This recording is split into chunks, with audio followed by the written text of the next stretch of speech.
Boca no Trombone não pode deixar de se regozijar e de comentar quando alguém, neste caso um português de sucesso, é reconhecido internacionalmente. Estou a falar do embaixador de Portugal em Moçambique, considerado o diplomata económico do ano, e que prestou declarações dizendo que iria investir o prémio que lhe foi concedido no desenvolvimento das políticas comerciais e na promoção dos produtos portugueses naquele país. Estranhamente, em paralelo, ao ler a notícia da Lusa de 13 de 2 de 2016, Boca no Trombone repara que o embaixador português, precisamente José Augusto Duarte, iria ser assessor de Marcelo Rebelo de Sousa.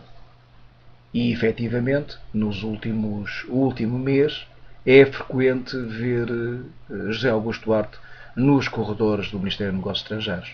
Os corredores do poder, como nós costumamos falar no meio. José Augusto Duarte estava em Moçambique, foi para Moçambique no final de 2013 e, como qualquer embaixador, é do domínio público, é pago principescamente com todas as condições e mordomias que o cargo lhe permite. Nomeadamente a representatividade, que falamos de muitos milhares de euros. Mas José Augusto Duarte é um homem brilhante em tudo o que faz. E precisamente por isso, por ser tão brilhante e tão dedicado à causa, neste caso à diplomacia, que ele orgulhosamente diz defender há 29 anos, era também embaixador não residente nas Seychelles, na Suazilândia, na Tanzânia e nas Maurícias. Ou seja, de uma penada, José Augusto Duarte, quando recebeu as credenciais em Belém, recebeu 5 molduras em prata com o símbolo de Portugal ao centro, no canto superior, e, ao mesmo tempo, 5 fotografias ao lado do Presidente da República, que ele seguramente, considerando o narcisismo e a exacerbada soberba e vaidade que tem, deveria ter exposto na residência em Moçambique com 5 credenciais de embaixador. Ou seja, de uma penada é 5 vezes embaixador. Mas melhor que isto não é o título.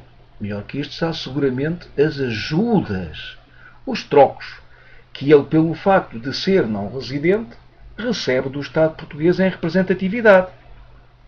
Ora bem, agora perguntemos, José Augusto Duarte será um elemento tão brilhante da diplomacia?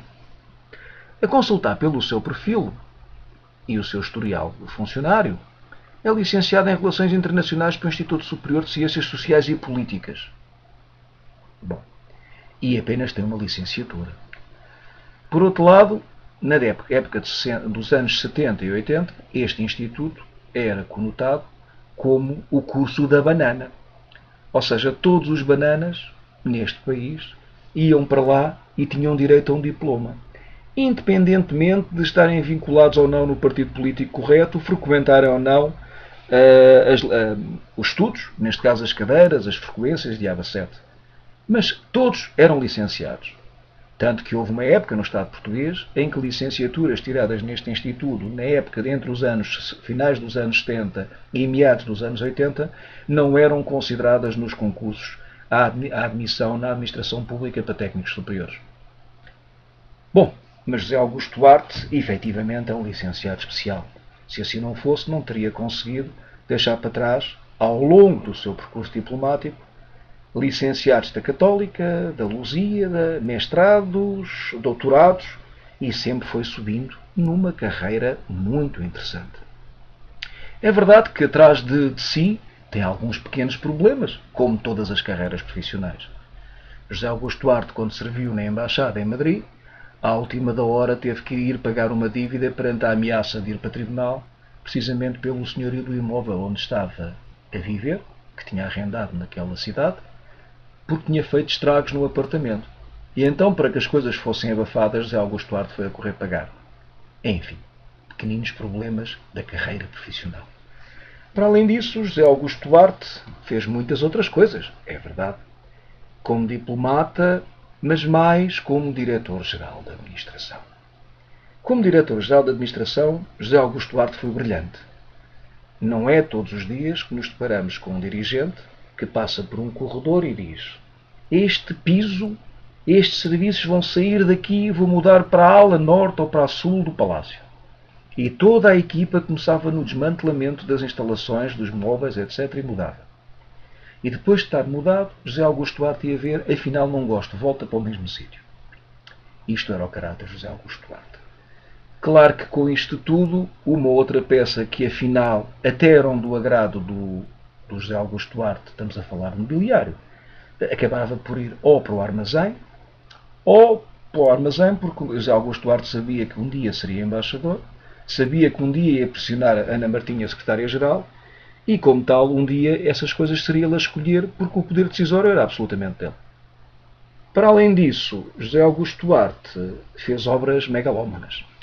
Recordo 2011, a dezembro, se não estou em erro, quem estava na empreitada no Ministério era curiosamente a firma Teixeira Duarte, apenas coincidência de nome, e estava José Augusto Duarte a chover torrencialmente e vejo em cima dos telhados, a serem lavados os telhados à agulheta, homenzinhos vestidos com oleado e a chover torrencialmente.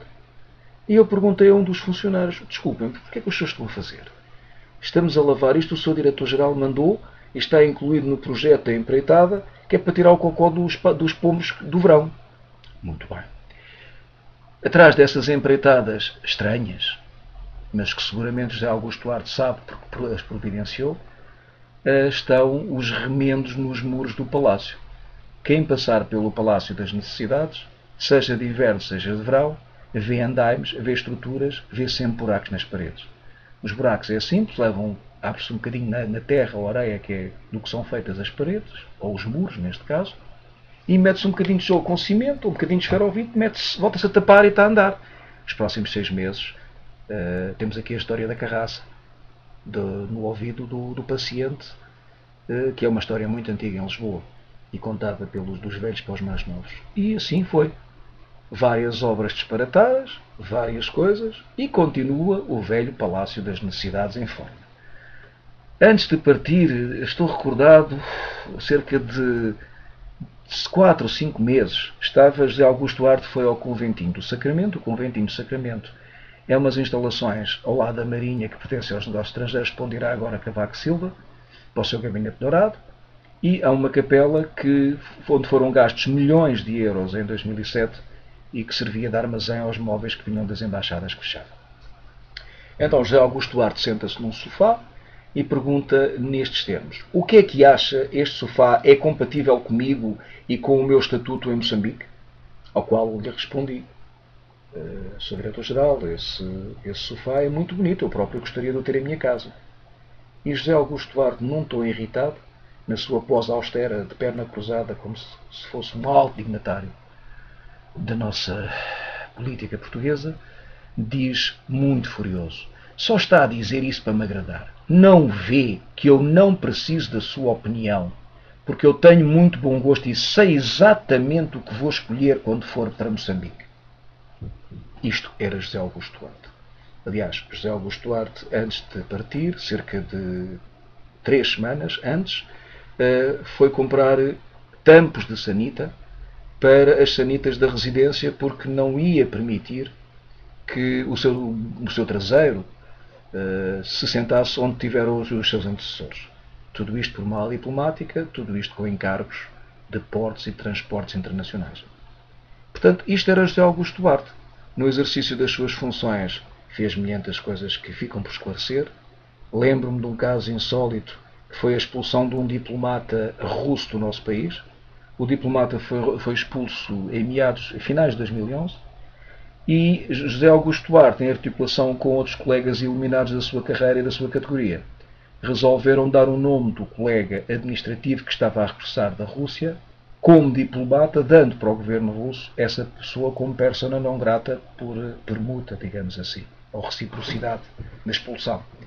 E nesse contexto, quando o colega que chegou a Portugal, Moura, diz: eu agora vou entrar de licença sem vencimentos, tenho lá a minha companheira dos últimos anos, vou casar, é informado que não podia ir porque era persona não grata. Então o Moura teve que forjar um passaporte, não é falso, mas com os nomes trocados, para poder casar lá, correr, porque a rapariga queria casar com a família presente, e vir-se a correr embora. Isto é o Ministério dos Negócios Estrangeiros. Claro que depois esse funcionário, o seu silêncio foi compensado, e logo a seguir ele foi colocado em CU numa comissão de ouro, daquelas boas em que se ganha muito dinheiro, para que não pudesse comentar nada. Isto é José Augusto Duarte e isto é a diplomacia do Menem. Assim realmente conseguem-se carreiras de 29 anos que acabam como assessores de presidentes da República. José Augusto Duarte tem um percurso de muitos conflitos e precisamente no exercício das suas funções de diretor-geral da administração, por abusos de poder e outras situações que convém clarificar, mas que seguramente estarão em sede de justiça e em segredo da mesma, já foi visto várias vezes na PSP de Alcântara, Divisão Criminal de Inquéritos, e no DIAP. Sabe o boca no trombone que existem processos em paralelo em que o mesmo ou é acusado diretamente ou é notificado como testemunha de factos extremamente relevantes e importantes. Seguramente que Rebelo de Sousa contará com uma mais-valia, pois ter José Augusto Duarte, uma pessoa que além da diplomacia também conhece os meandros do criminal e do judicial, será seguramente uma mais-valia para o novo Presidente da República. Boca